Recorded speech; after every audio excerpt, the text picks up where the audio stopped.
Good morning. It's Tuesday, January 20th, 2015. This is Tech Talk Today, episode 119. Quite a show for you today. Quite a show for you, my friends. A lot going on, and tonight's a big night, and I think this week's going to be a lot to cover.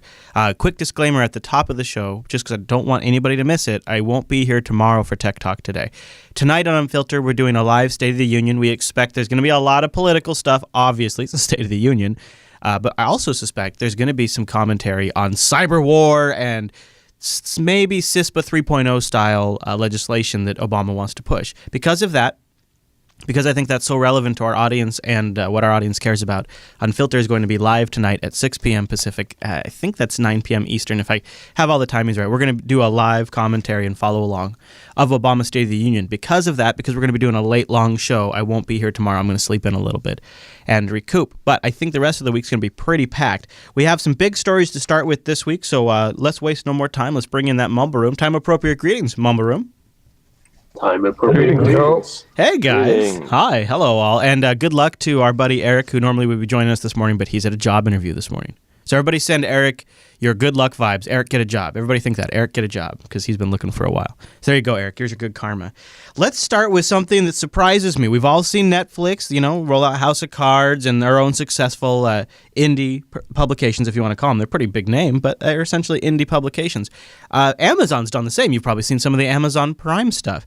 Amazon, though, is starting to take a different track on this, and this is fascinating. This is technology going in big with Hollywood. Amazon announces plans to make their movies for theaters first and then roll it out to Prime streaming later. So they're not making it for Prime first. Now, that probably sounds a little backwards, but think about it, right? Think about it from getting attention, budget, getting the right big names that might want to get involved, like big directors. Maybe this might make sense. And Amazon is just coming off some Golden Globe wins for its original series, Transparent. So the company today announced it will produce and acquire a full-length feature film for theatrical release. Amazon Original Movies, which focuses on unique stories, voices, and characters from the top and up-and-coming creators, will be available to U.S. Prime subscribers just 4 to 8 weeks after theater release. That's the big difference. So instead of waiting around half a year to get it on Blu-ray, you'll be able to get it on Amazon Prime within about 4 to 8 weeks. A shorter transition. Amazon's not exactly starting small. It plans to produce up to 12 movies a year as part of the new initiative. And those efforts will kick off in earnest later this year. Not only, this is a quote, will we bring Prime Instant Video to customers and make it exciting, unique, and exclusive soon after the theatrical run, but we'll hope this program will also benefit filmmakers who too often struggle to mount a fresh and daring story that deserves an audience. That was the VP of Amazon Studios. Theater first. I think it's kind of an interesting move. Rotten Corpse, do you go to the theater very much, or you watch everything at home? It depends on if it's a good movie or not. Okay. It's probably about 70% home. So so then you're the perfect person to ask this question to. And I kind of had a bit of a suspicion that was it. So if 70% of the time you'll stay at home, right? Now that you only have to wait a couple of more weeks and then you can just watch it at home anyways, are you that much more likely just never to go to the theater now? Well, it depends. I mean, if the movie is interesting and it has a reason to go, like 3D effects or something like that. Okay, so something that gets you in there. I might go for that. Yeah. Yeah, if it's an event rather than just a movie, like if they make a biopic, I will not care enough to go. All right. Anybody else be discouraged to going from the theater? To me, this seems like theaters are going to not like this at all. Where I'm getting at is I think theaters are going to push back. Already not going to theaters. 90% of my movie viewing is at home, and a large percent of that being why is because of the ticket prices at movie theaters. Yeah, that's very true. Very expensive, and the concessions. And Blaster, when you hear the number 12 movies, what are you thinking? Maybe we'll get some sci-fi flicks? Think they have a chance to do it right? Well, so that quantity of movies you're cranking out just makes me kind of wary, because Sci-Fi Channel used to push out a lot of movies. Yeah, they that's were not true. the best. Yeah, how do you, when you're new at this, you're not because I guess if you think about it, it'd be impressive for any movie studio to put out 12 good movies. I mean, that doesn't happen. So when you're new and you don't really have an established bench and maybe, budgets are a little tighter because you're Amazon and you don't actually make any money doing anything. So to me, you're right. That number is a little alarming. And what I suspect it's like a shoot for the moon. Like, let's try to make 12 movies. If we end up making 6 movies and maybe 3 of those go immediately to Prime and 3 go to the theater, then they're happy. Literally, that's my expectation of this. Is like they shoot for 12. That is their goal. That's kind of what they structure for. They fall somewhat short of that, and even shorter amount of that make it to the theater. It's got to be what happens, right? This is impossible. I don't know. We'll see. You could think about. They say the same thing about Netflix when they started making their original stuff. Yeah, and that Jeff Bezos is crazy like a fox. Maybe he'll send it. Maybe he'll send the film out with Amazon drones. And they'll get everything overnighted. All right, you know who else is crazy? I go to the movies for that. Yeah, that's true. NSA be crazy like a fox. That's who's crazy. So, of course, this is not going to surprise you. But what I love about this story is it reminds us that no matter how crazy conspiracy we get about what the NSA does or doesn't do, it's always way worse than we actually could ever imagine. As just little civilians that are just driving around, going from home to work, from box to box. We never think about these things. But a new report via Der Spiegel, going through the treasure trove of Snowden leaks, has come across a document from NSA's Edward Snowden, that contains details about a covert NSA program called Defiant Warrior. And for those of you who care, that's all in uppercase. That's used to hijack botnet computers and use them as pervasive network analysis vantage points and throw away non-attachable computer network attack nodes, i.e., when they see a large botnet infestation, instead of shutting it down or alerting the authorities or trying to protect consumers' privacy, they take it over. This means that if a user computer is infected by cybercriminals with some malware, the NSA might step in, deploy their own malware alongside it, and then use that computer to attack other interesting targets. Those attacks could then not be traced back to the NSA. According to this leaked document, this is only done for foreign computers. Of course, this leaked document is a few years old. Bots that are based in the U.S. are reported to the FBI Office of Victim Assistance. Sometimes the NSA also uses the servers of unsuspecting third parties as scapegoats. So when they find a compromised server, well, then why not use that as a great point to dump our data? So that way, when people are going back and trying to figure out, well, where did this data go? And they find the server, oh, well, this server was linked to this group. Oh, no, the NSA was actually borrowing their server, so that way we get tracked to them. Essentially, they would plant evidence in a sense. The NSA also uses the servers for all kinds of things, according to Der Spiegel. When exfiltrating data from a compromised system, the data is sent to such servers, but then is intercepted and collected en route through the NSA's vast upstream surveillance network. How genius is this?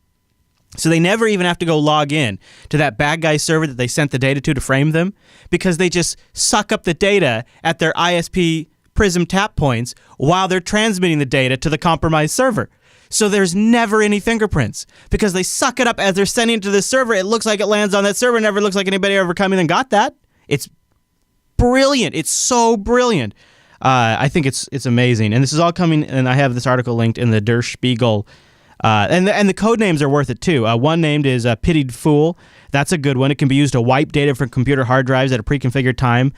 First, it disables volume shadow copy on a Windows box. Then it disables the backup service. Then it executes Pitied Fool, all uppercase again. And this is what they do when they think that somebody might discover their malware alongside somebody else's malware. Is they execute Pitied Fool. Amazing. Another one, Warrior Pride. That's used by all Five Eyes partners. That's pretty nice, right? Gives you all kinds of nice things. One's dubbed QWERTY. Probably not too surprising, because it can monitor keystrokes. Yeah. So that's a neat trick. Hey, you see this botnet over there? Let's go take advantage of that. You know how elite the NSA hackers are? The NSA hackers are so elite that they hack the hackers, and then they frame the hackers they hacked. That is elite. Yeah, I mean, from a certain technical standpoint, that is amazing. That deserves a Freedom Eagle. Freedom Eagle for that. Good job, NSA. Really impressed. Really quite impressed. Any comments, Mumble Room? That's insane that they can hack a hacker and then frame them. That's just unthinkable. Yeah. My favorite part is when they are dumping the data on somebody else's compromised server to frame the people that hack that server. The the total boss mode of the internet maneuver, where then they collect that very data by using their existing upstream collection capabilities. It's so boss mode, it blows my mind. I mean, we label the government as so technically inept, but you look at the way they have mastered this thing. It's so damn impressive. It's so freaky. It's so spooky. I hope that it gets used for good things. According to the article, they say they don't use it on U.S. targets. So for those of you across the pond, sorry about that. Hope you don't hold us personally responsible. Wow. I really doubt they're not using this on targets inside the U.S. Come on, like when they have so much power, they're completely corrupt. Right. It's like the dystopian books you've read in the past. It's like the more you find out, the more they're coming true. It's like insane how this works. Oh, and remember, they only have to be up to a certain percentage confirmed that you're a U.S. citizen, so they can do anything they want until they confirm that. And they have up to a 49%, like a gray zone, where they have 49% of their data doesn't necessarily indicate you're a U.S. citizen. Then they can inspect your packets and do whatever they want. Once they have a U.S. citizen identifying piece of information, then they're supposed to release it. But once it's collected, it's collected. So it gets stored either way. Pretty creepy, but also sort of fascinating to see how this massive thing has turned out. Yeah, and of course, you always have the GCHQ that can spy on the U.S. citizens, and then they can just share information. I have a Kickstarter of the week this week. This one's kind of a no-brainer, though, because I'm going to probably back this. It's the Star Trek Continues Kickstarter. And they're doing this again. They've done it from time to time. I want to play a little bit of the video for you. They have a new Captain Kirk, and it's great because they kind of like they're doing the Kickstarter video as the Kirk and Spock character who are also in character. There's character inception going on here. We'll play a little bit of their Kickstarter video.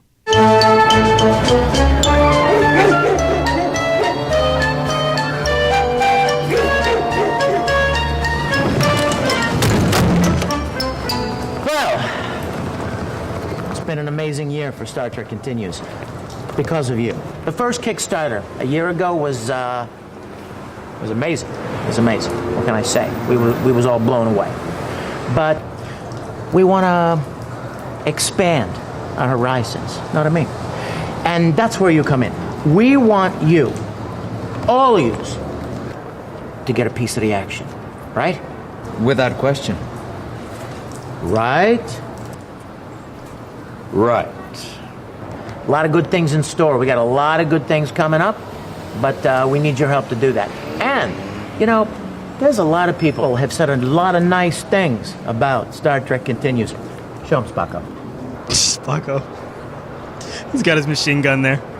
I was blown away when I saw these fan-made episodes. So they are fan-made episodes. It's a Star Trek series continues on. It's as if there was a fourth season of the original series. You're probably pretty familiar with it by now because they've been around for years. They've gotten permission from CBS to use the assets and stuff like that, and they've already put out a few episodes.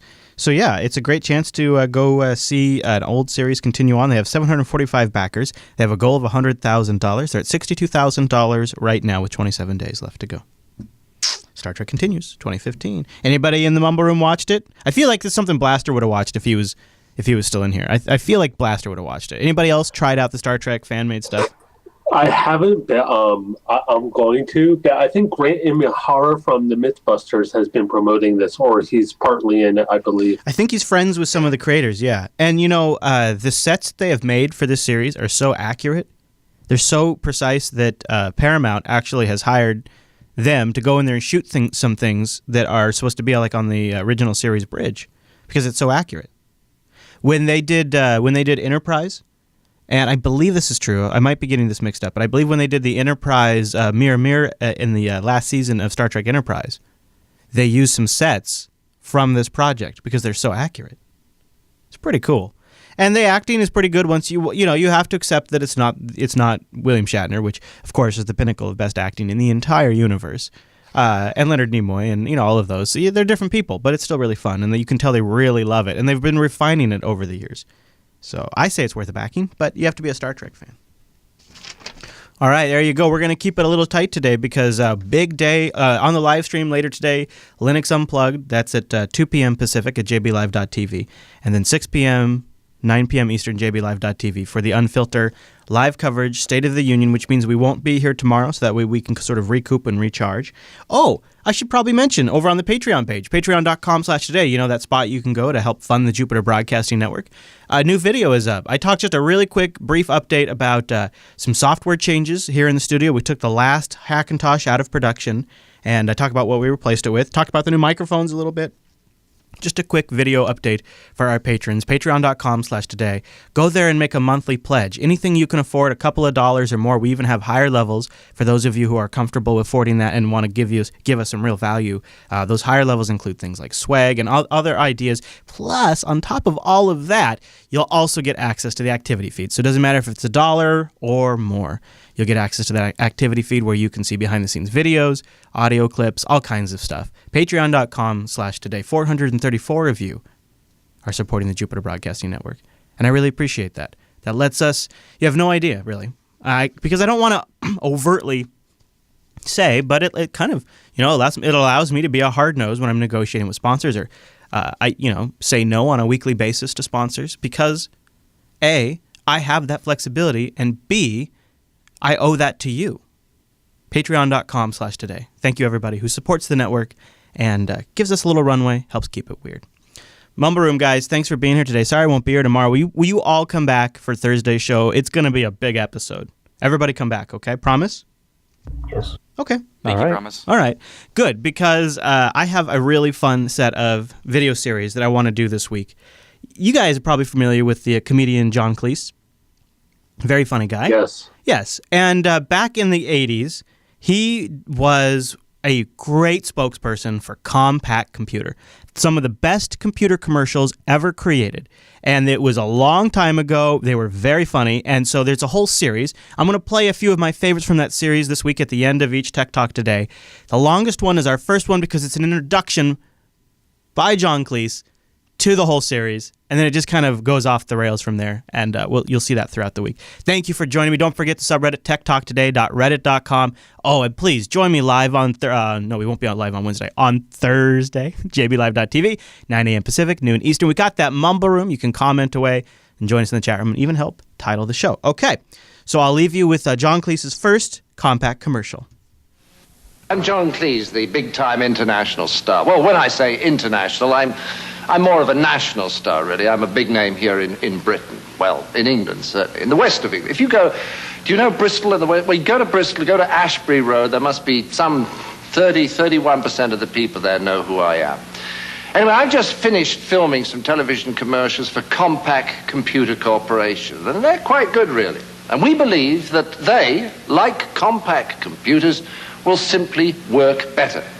But then I don't have to sell you on Compaq, do I? Because the people at Compaq tell me that along with excellent products, it's Compaq dealers like you who've helped bring about such an astonishing success. By the way, I have a co-star in these commercials. His name is Hank Stoll. Say hello, Hank. Hello, John. Is it time for my close-up now? Nope. Goodbye, Hank. You see, Hank never appears in these commercials. We only hear his voice, which is probably as it should be. He's dreadfully marked. In summation, I'd just like to say, as you watch these commercials, think about the quality of Compaq products. Think about the role you've played, and please, think about the role you will continue to play as part of a successful alliance between Compaq and the most professional computer retailers in the world. But most of all, please, think about me, John Cleese, C-L-E-E-S-E, but cheese will do, big-time international star, especially in Ashbury Road, Bristol.